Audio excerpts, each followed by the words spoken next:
अखिलेश यादव चुनावी जनसभा को संबोधित कर रहे हैं। आखिरी दिन जब मैं महाराजगंज से मैं आया हूं तो बड़ा इत्तेफाक देखने को मिल रहा है। हमारे पत्रकार साथी जानते होंगे और यहां जितने लोग हैं, जागरूक लोग हैं, वो जानते होंगे। इधर पता नहीं क्या हो गया है दिल्ली वालों को। जो हमारे प्रधान सांसद जी हैं वो आजकल न जाने क्यों मां के पीछे पड़े हुए हैं। जो मां शब्द है, जो हमारे दिल्ली वाले प्रधान सांसद जी हैं, पता नहीं क्यों जो शब्द मां है उसके पीछे पड़े हुए हैं। और जब से उन्हें घबराहट हुई है, न केवल वो खुद डगमगाए हैं बल्कि उनकी जबान भी लड़खड़ाई है। और इधर जो सुनने को मिल रहा है कि जब उनकी ऊंचाई से जो गिरावट शुरू हुई है, जो वो गिरते जा रहे हैं, न जाने कहां जाकर के गिरेंगे, और जिनका काउंटडाउन शुरू हो गया है, वो लोग क्या कहते थे इस चुनाव में? कभी मीट की बात की, कभी मच्छी की बात की, कभी मुजरे की बात की, और अब सुनने में आया कि महात्मा गांधी जी की बात कर रहे हैं। ये जितने शब्द इन्होंने बोले हैं ये सब एम से शुरू होते हैं, मां से शुरू होते हैं। लेकिन ये एम शब्द के पीछे तो पड़े हैं, लेकिन मैं देख रहा हूं इस बार एम से महाराजगंज भी है, मां से महाराजगंज भी है। वो अगर उधर पीछे पड़े हैं तो महाराजगंज भी वाले भी इन भारतीय जनता पार्टी के लोगों के पीछे पड़े हैं। जब तक जमानत जब्त नहीं होगी तब तक महाराजगंज के लोग शांति से बैठने वाले नहीं हैं। जो लोग 400 पार का नारा दे रहे थे,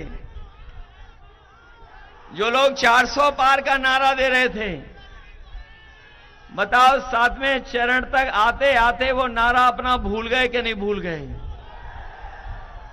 और न केवल नारा भूल गए हैं, अब उन्हें डर सता रहा है कि कहीं 400 न हार जाएं। और सच्चाई तो यही है। हमने आपने थोड़ी देर में समझने की कोशिश की।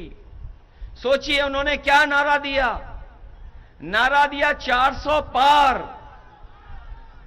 हम लोग बाद में समझ में आया कि 400 पार का मतलब हुआ कि 543 में 400 पार मतलब 143 सीटें।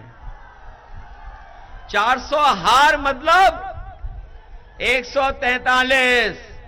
और सच्चाई तो यह है कि जनता का गुस्सा 7वें आसमान पे पहुंच गया है और 140 करोड़ की जनता इनको 140 सीटों के लिए तरसा देंगे। और सुना है कि अब वो दूर कहीं चले गए हैं। सुना है परिणाम आने से पहले ही दूर चले गए हैं, कहीं कहीं तपस्या के लिए दूर चले गए हैं। क्योंकि उन्हें भी तो कहना है आखिरी में जब परिणाम नहीं आएगा कि हमारी तपस्या में कुछ कमी रह गई थी।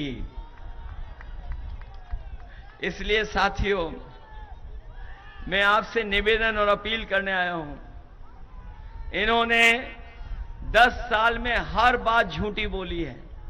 इनका हर वादा झूठा निकला है। कहां कभी कहा था कि किसानों की आय दोगुनी हो जाएगी, लेकिन आज जब हमारा किसान अपना हिसाब किताब लगाता है तो उसकी आय दोगुनी नहीं हुई है। जो लागत बढ़ी है उसके कारण आज हमारा किसान संकट में चला गया। न केवल किसान संकट में गया है बल्कि उनके सामने ऐसा संकट पैदा किया है कि अगर सरकार चाहती तो उनकी मदद हो जाती, लेकिन इस सरकार की नीयत में नहीं था मदद करना। इन्होंने जब कर्ज माफ करने का फैसला लिया तो बड़े बड़े उद्योगपतियों के लिए नियम बनाया, और नियम यह बनाया कि 5 करोड़ से ऊपर जिनका कर्ज है उन्हीं का कर्ज माफ होगा। हमारा किसान, हमारा गरीब और हमारे गांव में रहने वाले लोगों का तो कर्ज हजारों या लाखों में है। इन्होंने ऐसा नियम बना करके हमारे गरीबों किसानों को धोखा देने का काम किया। 26 लाख करोड़ के लगभग इन्होंने देश के बड़े बड़े उद्योगपति, कारोबारी, कारखाना चलाने उनका कर्ज माफ कर दिया। लेकिन आज महाराजगंज में हम लोग भरोसा दिला के जा रहे हैं कि अपने किसान भाइयों को भरोसा दिला के जा रहे हैं कि 4 जून के बाद जब सरकार बनेगी तो अपने किसानों का और गरीबों का पूरा कर्ज माफ होगा। और जिस दिन परिणाम आ रहा है आप जानते होंगे, 4 जून को मंगल है और मंगल ही हो जाएगा उस दिन। 4 जून को है कौन सा मंगल है कि नहीं है? मंगल होने जा रहा है। और जिन्होंने कहा था कि अच्छे दिन लाएंगे, वो अच्छे दिन तो नहीं ला पाए हैं। लेकिन 4 जून को जब हारेंगे तो देश के सुनहरे दिन होंगे, हमारे आपके खुशियों के दिन होंगे। और 4 जून को न केवल सरकार बदलेगी बल्कि बीजेपी के मित्र मंडली बदलेगी। 4 जून को मंगल के दिन न केवल मित्र मंडली बदलेगी, मंत्रिमंडल बदलेगा और मीडिया मंडल भी बदल जाएगा। और मीडिया वालों के लिए भी 4 जून खुशखबरी वाला दिन है। इनके लिए भी आजादी का दिन है। उस दिन ये भी आजादी मनाएंगे। बताओ आप लोग आजादी मनाओगे कि नहीं मनाओगे? चेहरे से तो लग रहा है कि अभी से ही ये खुशी मनाने लगे हैं। और मुझे जनता का समर्थन तो दिख ही रहा है, लेकिन हमें अपने प्रेस के साथियों का भी समर्थन लग रहा है। इसका मतलब यह हुआ कि महाराजगंज इस बार पलटने जा रहा है, बदलने जा रहा है, वीरेंद्र चौधरी जी को जिताने जा रहा है। जहां हमारे किसान के सामने संकट पैदा किया, वहीं हमारे नौजवान जानते होंगे कि बड़ी मेहनत के साथ इन्होंने तैयारी की, बड़े कोचिंग कर करके, और इन्होंने परीक्षाओं की तैयारी की। जब भी ये लोग परीक्षा देने गए और घर लौट करके आए तो पता लगा कि जो परीक्षा लिख करके आए उसका पेपर रद्द हो गया है, पेपर लीक हो गया है। और अभी तक जितनी भी भर्तियां हुई हैं या जितनी भी परीक्षाएं हुई हैं, सबके पेपर लीक करा दिए। और याद रखना नौजवान साथियों, ये पेपर लीक नहीं हुए हैं, ये सरकार ने जानबूझ करके पेपर लीक किए हैं। और इसलिए किए कि जिससे कि आपको नौकरी ना देनी पड़े, इसलिए पेपर लीक किए हैं। और पेपर लीक होने से आपको नौकरी तो मिली नहीं है, लेकिन जरा सोचना जाकर के इन बीजेपी के लोगों ने 10 साल में आपका 1/3 जीवन बर्बाद करने का काम किया है। 1/3 जीवन बर्बाद किया है।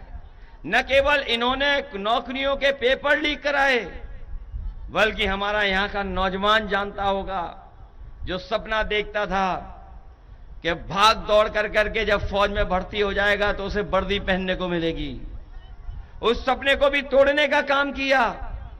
जो नौकरी पक्की थी, उस नौकरी को आधा अधूरा बना दिया। और ऐसा आधा अधूरा बनाया अग्निवीर वाली व्यवस्था में कि अगर वो शहीद हो जाएगा तो उसको सम्मान नहीं मिलेगा, जो सुविधाएं हैं वो भी नहीं मिलेंगी। इसलिए अपने नौजवानों को हम कह के जा रहे हैं कि आने वाले समय में जब सरकार बनेगी तो ये अग्निवीर व्यवस्था हमेशा हमेशा के लिए खत्म हो जाएगी। आपको पहले की तरह जो पक्की नौकरी थी, पक्की वर्दी पहनने को मिलती थी, वैसी ही आपको पक्की वर्दी और नौकरी देने का काम आने वाले समय में इंडिया गठबंधन करेगा। न केवल अग्निवीर व्यवस्था खत्म होगी, बल्कि आप जानते होंगे, सब लोगों ने बताया होगा मन से, कि 30 लाख सरकारी नौकरियां खाली पड़ी हैं, जो इस सरकार ने जानबूझ करके नहीं भरी। ये जानते थे कि अगर भरेंगे तो नौकरी मिल जाएगी, लेकिन हमारे नौजवानों को नौकरी नहीं दी। 30 लाख नौकरियां अभी भी खाली हैं। हम अपने नौजवानों को भरोसा दिला के जा रहे हैं, आप तैयारी करिए, सरकार बनते ही 30 लाख नौकरियां आपको देकर के देने का काम करेंगे। इसलिए मदद करिए आप सब लोग। बताओ मदद करोगे कि नहीं करोगे? हम अपने खाकी वर्दी पहनने वालों को भी सावधान करने आए हैं। अभी तो फौज की नौकरी हुई है 4 साल की। ये अगर बीजेपी वाले दोबारा आ गए तो खाकी वर्दी वालों की भी नौकरी 3 साल की हो जाएगी। ये जब मैं कहता हूं तो यही हमारे खाकी वर्दी पहनने वाले भाई लोग प्रेस से सवाल करवाते हैं कि बताओ कैसे हो सकता है ये। तब मैं प्रेस के लोगों को जवाब देता हूं कि बताओ आपको क्या पता था कि बैंकें बिक जाएंगी? क्या आपको पता था कि रेलवे स्टेशन बिक जाएंगे? क्या आपको पता था कि हवाई अड्डे बिक जाएंगे? क्या आपको पता था कि सरकारी नौकरियां संविदा पर आउटसोर्स में चली जाएंगी? क्या आपको पता था जीएसटी लागू करके आपको महंगाई का सामना करना पड़ेगा? क्या आपको पता था कि आधी रात नोटबंदी हो जाएगी? जब आपको नहीं पता था तो हो सकता है भारतीय जनता पार्टी की सरकार आए तो फौज की तरह, अग्निवीर की तरह हमारे खाकी वर्दी पहनने वालों की भी नौकरी ये 3 साल की कर दें। इसलिए सावधान हो कि नहीं हो? सावधान हो कि नहीं हो आप लोग? मैं आपसे सावधान भी करने आया हूं, वहीं आपको याद दिलाने आया हूं। बताओ बोरी की चोरी हो गई कि नहीं हो गई? पहले 5 किलो की हुई, फिर 5 किलो की हुई। बताओ खाद की बोरी से कितनी चोरी हो गई? 10 किलो की चोरी हुई कि नहीं हुई? कभी कभी मैं सोचता हूं ये बोरी की चोरी कहां से सीखे हैं। तब हमें याद आता है ये पार्ले जी के बिस्किट पैकेट से सीख के आए हैं। याद कीजिए पहले पार्ले जी का बिस्किट पैकेट कितना बड़ा आता था, और जैसे जैसे महंगाई बढ़ी और मुनाफा कमाया उन्होंने, तो बताओ पैकेट कितना बड़ा हो गया। याद रखना ये दोबारा आ गए तो बोरी की चोरी तो करेंगे ही करेंगे, लेकिन आपके पार्ले जी का बिस्किट पैकेट भी एक बिस्किट वाला पैकेट हो जाएगा। बताओ डीजल महंगा हुआ कि नहीं हुआ? पेट्रोल महंगा हुआ, और आपको मजबूर किया। जब डीएपी खरीदने गए तो नैनो यूरिया खरीदवा दिया आपको। आपका सिलेंडर कितना महंगा हो गया, आपकी मोटरसाइकिल कितनी महंगी हो गई। पहले कितने की आती थी? बताओ ये लोग धोखा दे रहे हैं कि नहीं दे रहे हैं? और तब धोखा मिल रहा है जब यहां के जो सांसद हैं, काय के मंत्री हैं, पूरे खजाने के मंत्री हैं। ये बात जानते हो कि नहीं जानते हो? ये बात समझ में आ रही कि नहीं आ रही? ये वाले जो मंत्री हैं ये पूरे खजाने के मंत्री हैं, वित्त मंत्री हैं। सोचो इनके पास कितने खजाने की चाबी है। पूरे देश के पैसे का इंतजाम के खजाने का हिसाब किताब है इनके पास। बताओ महाराजगंज को क्या मिला इतने दिनों में? बताओ महाराजगंज के, सही बताना आप लोग, सच बताओ क्या मिला आपको? बताओ क्या आपकी चीनी मिल चालू हो गई? क्या आपकी महंगाई कम हो गई? क्या आपकी नौकरी मिल गई नौजवानों को? और जो बड़े बड़े आयोजन किए थे इन्होंने दिल्ली में, लखनऊ में, विदेशों में कि निवेश आएगा, निवेश आएगा, बताओ कहीं कोई कारखाना लगा हो तो बता दो महाराजगंज में। बताओ बिजली महंगी हो गई कि नहीं हो गई? और जब बिल आता होगा तो बताओ आपको करंट लग रहा है कि नहीं लग रहा है?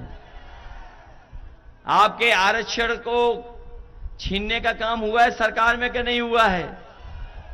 कहने को तो यह है डबल इंजन वाले, डबल इंजन सरकार, लेकिन महाराजगंज का भी इंजन अगर जोड़ दें तो बताओ ये महाराजगंज आते आते हाफने क्यों लगता है? ये बताओ हमें भाई। कहते हैं डबल इंजन की सरकार है। कितने इंजन की सरकार? डबल इंजन की।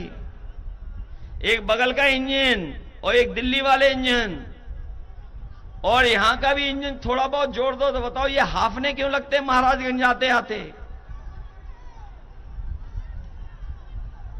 इसलिए आप सबसे हम निवेदन करने आए हैं, आज चुनाव का आखिरी दिन है, आज के बाद कोई प्रचार करने नहीं आ रहा है।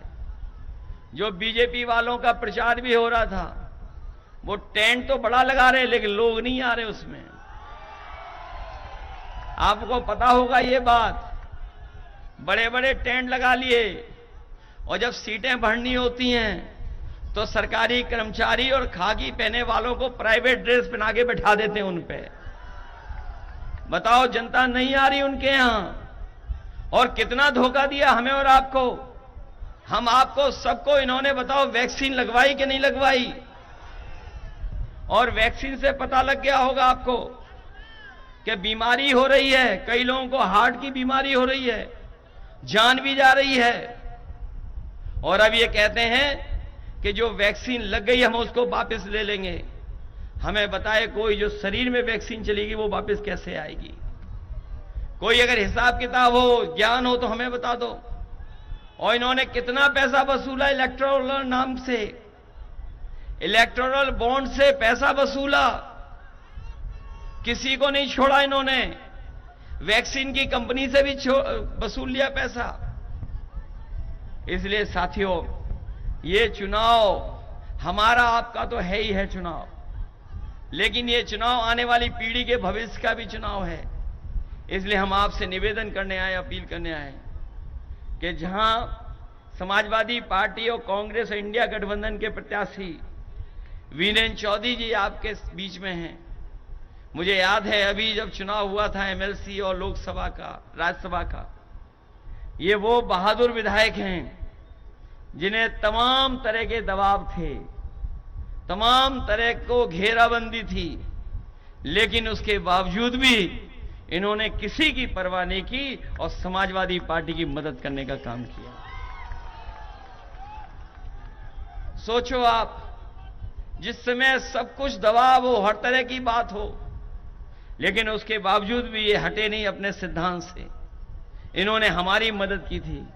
इसलिए हम आपसे विशेष अपील करने आए हैं और खासकर अपने समाजवादी साथियों से भी अपील करना चाहते हैं। बताओ वीरेंद्र चौधरी जी की मदद करोगे आप लोग?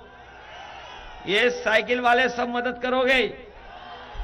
अगर ये बूथ पर जाने के लिए रोके तो घबराओगे तो नहीं? और ये कुछ मैनेजमेंट करें बूथ स्तर पर, कुछ लालच स्वार्थ दें तो धोखा तो नहीं खाओगे? इसलिए बूथ पर जाना, कोई रोके रुकना नहीं है, अपना वोट डालना है। वोट डालोगे सब लोग? ये हमारे प्रधान बीडीसी हैं, इन्हें भी डराया जा रहा होगा। कहीं डर तो नहीं रहे प्रधान लोग? इन प्रधानों की तो पहले ही पावर सब सीज कर ली है। और जब इन्होंने विकसित भारत योजना चलाई थी तो बताओ बिना प्रधानों के कहां चल पाई थी? प्रधानों से ही पैसा वसूला था तभी यात्रा चल पाई थी। इसलिए सावधान हो के नहीं हो। हमें बीपीएड वाले भी दिखाई दे रहे हैं, बीएड वाले शिक्षा मित्र होंगे।